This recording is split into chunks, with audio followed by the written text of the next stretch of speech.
태극신검 이해를 시작하겠습니다. 북한에 대한 고찰부터 하면 되죠. 이 글을 쓴 이는 북한에 대해서 많이 언급을 하고 있죠. 북한에 대해서 많이 걱정하고 있음을 알 수 있는 거예요.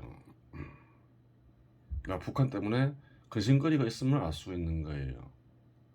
이 글은 2017년에 쓰였죠. 2017년은 어떤 해인가요?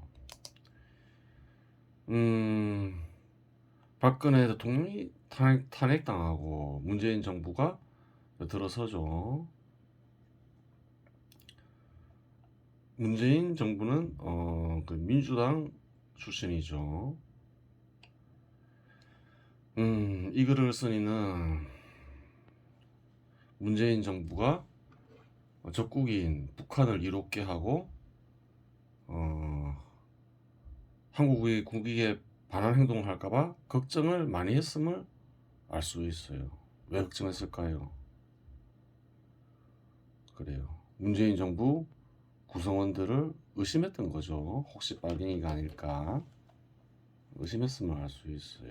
그래서 걱정을 많이 해서 북한에 대해서 많이 언급을 하는 것이었겠죠. 북한이라는 국가는 북한의 지도가 구체적 실체로 드러난 것입니다. 그렇죠.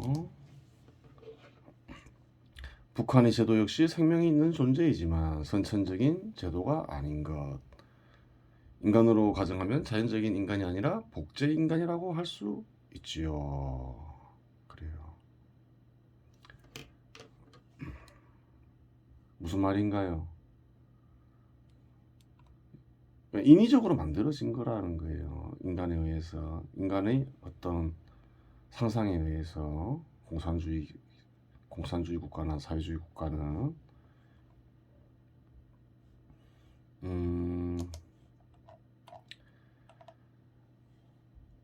현 시대는 어떤가요? 시장 지배 시대라 했죠. 시장이 있고 뭐 시장에서 필요한 것을 얻죠. 거래하면서 기업도 있고 정부가 또 있고 이런 구조는 어떨까요? 선천적인 걸까요? 인간의 인위적인 것에 의해 만들어졌을 거예요. 그냥 선천적으로 생긴 거죠. 인간의 필요에 의해서. 시장이 원래 있었잖아요. 고대부터. 기업은 뭔가요? 사람들이 물적 토대를 동원해서 만든 거죠. 소득을 얻기 위해서. 형태는 다르지만 고대도 다 있잖아요. 물론 이제 소득을 얻는 방식이 바뀌어서 그렇지 다 있었던 거예요. 그러니까 선천적인 것인데 민간 기업도 그렇고 정부도 그렇고 공산주의 제도는 선천적인 게 아니죠. 아니에요. 저절로 생긴 게 아니에요. 인간의 상상에 의해서 어떤 견해가 만들어지고 그 견해를 실천하는 과정에서 만들어진 거죠. 선천적으로는 생길 수가 없는 것이지요. 고대 농경 국가의 권력 중심 제도와 가축 농장에서 살아가는 생물들의 삶의 양식을 결합한 상상 속의 관념을 실현시킨 형태인데 물론 그 결과는 괴이할 뿐만 아니라 인간들이 살아가기에 부적합하며 결국은 폐지될 제도임은 부인할 수 없는 사실입니다.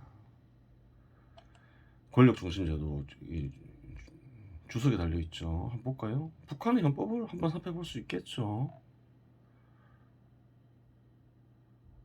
제5조 조선민주주의 인민공화국에서 모든 국가기관들은 민주주의 중앙집권제 원칙에 의하여 조직되고 운영된다. 그 민주주의 중앙집권제 원칙 그게 무엇인지 알아야 되겠죠.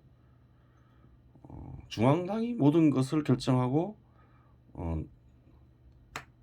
결정한다는 거죠. 다른 이들은 따라야 된다는 거죠.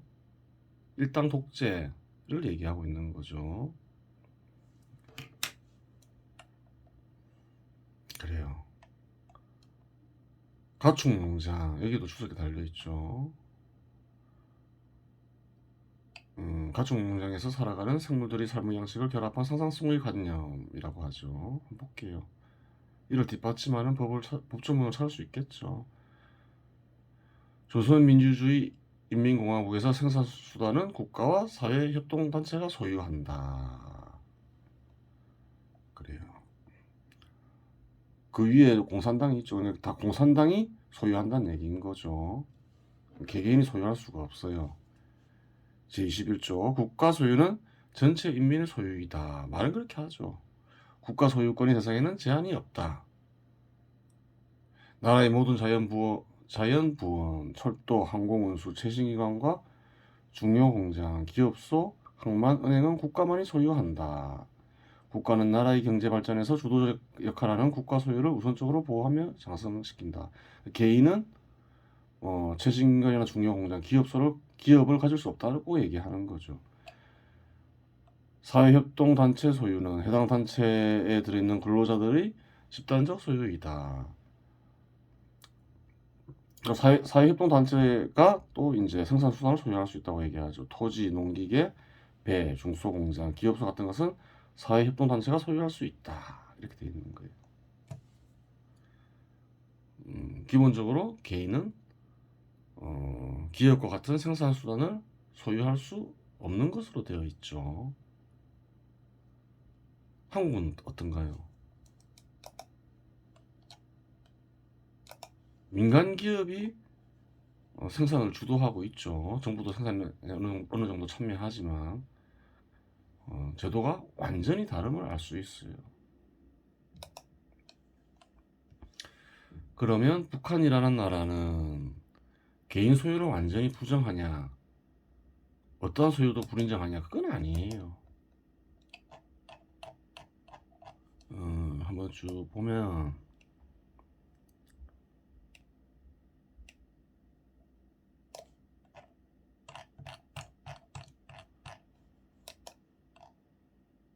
개인 소유는 국민들의 개인적이며 소비적인 목적을 위한 소유이다. 개인적이고 소비적인 목적인 대상은 소유의 대상이 된다. 이렇게 얘기하고 있죠. 개인 소유는 노동에 의한 사회주의 분배와 국가와 사회의 추가적 혜택으로 이루어진다. 그래요. 개인 소유는 그래요. 공산당의 은혜에 의해서 주어진다. 이렇게 얘기하고 있는 거죠. 터바 격리를 비롯한 개인 부업 격리에서 나오는 생산물과 집 주변에서 농사를 지어서 얻을 수 있다는 거죠. 토지는 소유할 수 없지만 집 주변에 있는 토지를 경작해서 얻은 생산물은 소유할 수 있다는 거죠. 그래요. 그 밖의 합법적인 격리 활동을 통하여 얻은 수입도 개인 소유에 속한다. 국가는 개인 소유를 보호하며 그에 대한 상속권을 법적으로 보장한다. 이렇게 나와 있죠. 그래요. 하지만 기업과 같은 생산 수단을 소유할 수 없다. 이렇게 되어 있는 거예요. 일을 해서 얻은 뭐 생산물, 뭐 그런 개인이 소비하는 생산물은 이제 개인 소유가 된다. 이렇게 얘기하고 있는 거죠. 한국하고 완전히 다른 제도죠. 그래요. 중앙당이 중앙당을 가축 주인으로 볼 수 있는 거겠죠. 그래요. 정부 그렇게 되는 거예요. 대부분의 사회 구성원들은 가축과 같죠. 하지만 제도가 생명의 위협을 느끼니 가능한 모든 수단을 동원하려는 것입니다. 하필 그러한 국가가 대한민국과 인접해 있다는 사실은 큰 불행이기도 하지만 절대자의 뜻이기도 하며 어리석은 묘에 빠진 이 땅의 많은 인간들이 선택하여 발생한 일입니다. 그렇죠. 한국과 북한이란 나라가 이 땅에 나타난 것은 그렇게 오래되지 않았죠. 1945년 이전에는 어떤가요? 일본이 식민지였죠. 그런데 어떤가요? 이 땅에서 일본이 물러난 거는 우연적이었고 갑자기 독립을 하게 된 거죠. 어떤 제도를 도입해서 국가를 만들어야 된다는 거예요. 근데 이 땅에 사는 사람들이 아는 제도가 무엇이 있었을까요? 아는 게 별로 없었다는 거예요. 일제 치하에 있었으니까 일본이 제도를 어느 정도 알고 있었겠죠. 또 어떤 제도를 알고 있었을까요? 공산주의 제도를 알고 있었다는 거예요. 공산주의를 제도를 원하는, 그러니까 국가를 만들려면 제도가 있어야 될 거 아니에요. 그러니까 공산주의 제도를 추종하는 이와 또 그 일본의 제도를 추종하는 이들이 있었겠죠. 일본의 제도라 해서 부정적으로 생각할 필요는 없죠. 일본의 제도는, 일제치하의 제도는 어땠을까요? 일본은 시장 지배 시대의 제도를 가지고 있었잖아요. 그렇죠. 두 가지를 알고 있었다는 거예요. 그래요. 근데 또 많은 이들은 공산주의 제도를 원했기 때문에 그래요. 이 한반도에서 두 제도 각각의 제도, 상반되는 제도를 가진 국가 두 개가 들어서게 되어버렸다는 거죠. 모든 국민들이 시장 지배 시대 제도를 원했다면 공산주의 제도가 만들어지지 않았겠죠. 한반도의 일부에 공산주의 국가가 건국됐다는 말은 1940년대 한반도의 다수는 아닐지라도 이 땅의 많은 인간들이 공산주의 국가를 원했기에 가능한 일이었기 때문입니다. 그래요.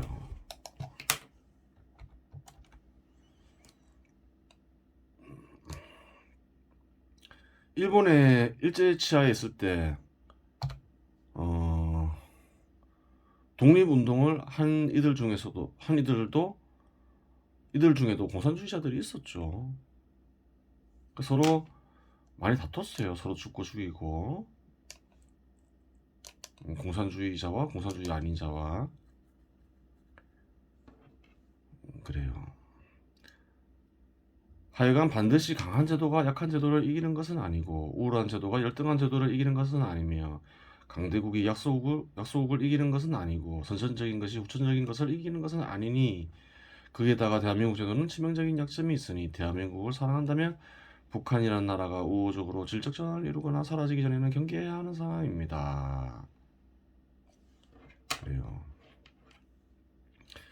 복제 인간이라고 하더라도 불쌍하다고 할 수 있지만 속성 자체가 생존을 위해서는 대한민국을 말살시켜야 하는 것이 문제인 것이지요. 그것은 대한민국과 대한민국 제도 역시 동일한 입장이지요. 물론 대한민국과 대한민국 제도는 선천적이라는 점에서 북한의 제도와는 차이점이 있지요. 물론 현실적으로는 불가능하지만 공존이라는 방법이 있습니다. 그래요. 그것은 자비와 사랑이 양제도에 심어져야 가능한 것이지요. 하지만 마르크스의 공산주의 이론은 살육과 약탈이 결합되어 있는 이론으로서 악령과 결합되어 있는 이론이기 때문에 북한의 제도가 질적으로 큰 변화를 겪기 전에는 그러한 일이 발생할 일은 없습니다. 이렇게 얘기하고 있죠. 공존이 왜 불가능할까요? 공산주의와 사회주의가 등장한 배경을 알아야 되죠. 예전에 설명을 했죠. 시장 지배 시대 제도는 최근에 들어선 거라 했죠. 고대 농경국가 시대 제도와는 많이 다르죠. 신분 제도를 부정하고, 그리고 어떤가요? 시장과 민간 기업을 발전시키려 하죠. 근데 공산주의나 사회주의 제도는 어떤가요? 원래 뜻은 시장과 민간 기업을 부정하죠. 부정해요.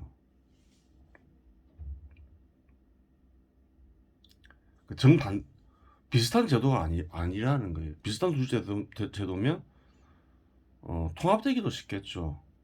그런데 그렇지가 않다는 거예요. 북한은 어떤가요? 사유재산을 부정하죠. 기본적으로 부정하고 생산수단은 국가와 사회협동단체가 소유한다, 이렇게 돼 있는 거예요. 그래요. 민간 기업을 부정하는 거죠. 그러한 부분이 있는 거예요.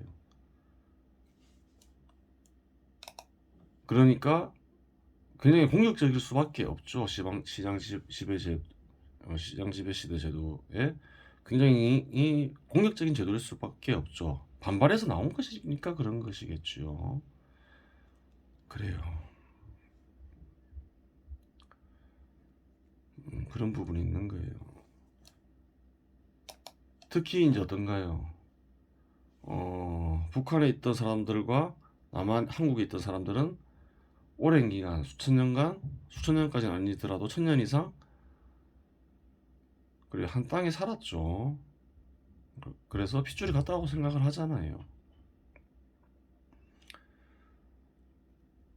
그런 상황에서는 그래요. 서로 경쟁이 되잖아요. 공존하기가 쉽지 않은 거예요. 지는 좀 어떻게 해야 되나요? 없어질 가능성이 커져버리는 거죠. 그래요. 그런 부분이 있는 거예요.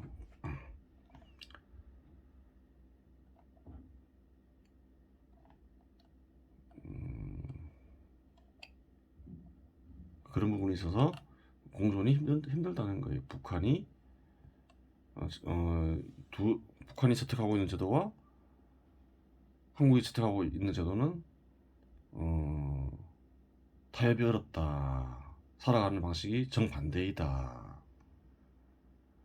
그리고 서로 경쟁하기 때문에 지는 쪽은 흡수될 가능성이 크다. 흡수된다. 지는 쪽 사회 구성원들이 참지 않는다는 거죠. 그렇게 되는 거예요. 마르크스를 악령이라 하고 마르크스주의 이론을 악령의 이론이라 하죠. 왜 그런가요? 섭리에 반한 이론을 만들어서 그런 거죠. 그래요. 인간들에게 해를 끼치기 때문에 그런 거예요. 어떻게 이런 이론이 만들어질 수 있을까요? 그러니까 악령은 진짜 악령이기 때문에 악령인 거예요. 악이 깃든 영이라 하는 거죠. 영은 뭔가요? 그래요. 생각하는 존재인 거죠. 섭리에 입각하여 생각하는 존재예요. 그런데 인간은 섭리에 입각하지 않더라도 생각할 수 있고 섭리에 반하는 일을 할 수 있다. 생각할 수 있다. 왜냐하면 어, 영혼은 영이 깃들어 있기 때문이다.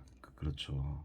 그래서 섭리에 입각하지 않더라도 악이 깃든 채 생각할 수 있다. 그렇게 되는 거예요. 악이 깃든 채 생각하는 일을 악령이라고 할 수 있겠죠. 그렇게 되는 거예요. 통일성 심화 연구 국가의 통일성이 미치는 공간은 제도의 의지가 미치는 공간과 동일하고 궤적은 일정한 형태를 나타내며 사회 구조에 따라서 다를 수 있는데 국가의 기능이 중앙에 집중된 경우에는 방사형을 띱니다. 이 궤적은 물리학에서 자기장이 만들어내는 사기력선들의 궤적과 흡사한 면을 보입니다.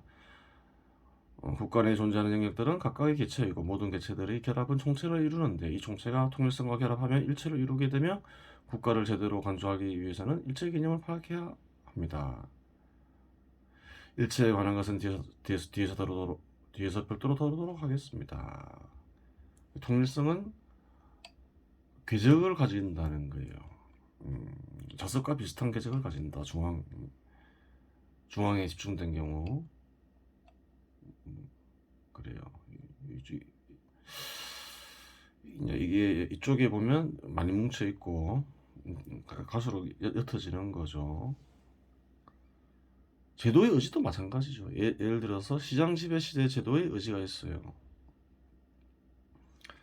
시장 지배 시대 제도의 의지가 가장 강력하게 통하는 곳은 어딜까요? 말 그대로 시장이겠지요. 고대 농경국가 시대 제도에서 중요한 건 뭔가요? 신분이죠. 근데 시장 지배 시대 제도에서 중시하는 건 뭔가요? 능력이잖아요. 신분 이런 게 중요한 게 아니잖아요. 그래요. 상품을 제대로 못 만들면 기업은 망할 수 있잖아요. 그래요. 능력이 중요한 거예요. 근로자도 마찬가지죠. 기업에 참여하는 근로자도 능력이 있어야지 그래요. 많은 소득을 얻을 수 있잖아요. 기술이 뛰어나고 능력이 없으면 그래요. 많은 임금을 받기 어렵잖아요. 그 능력을 중시해요. 그런 것은 어디에서 강하게 작용할까요? 시장이겠죠. 정부는 어떨까요? 시장은 아니죠. 약해질 수가 있죠. 의지가 약하게 작용될 수가 있는 거예요. 뭐 예를 들어 설명을 했죠. 그래요. 이 글을 쓰는 제도의 의지에 대해서 많은 연구를 했으면 알 수 있어요. 구체적인 어떤 계절까지 연구했음을 구체적인 내용, 즉 계절까지 연구했음을 알 수 있죠. 그래요. 이번 시간에 여기서 마치겠습니다.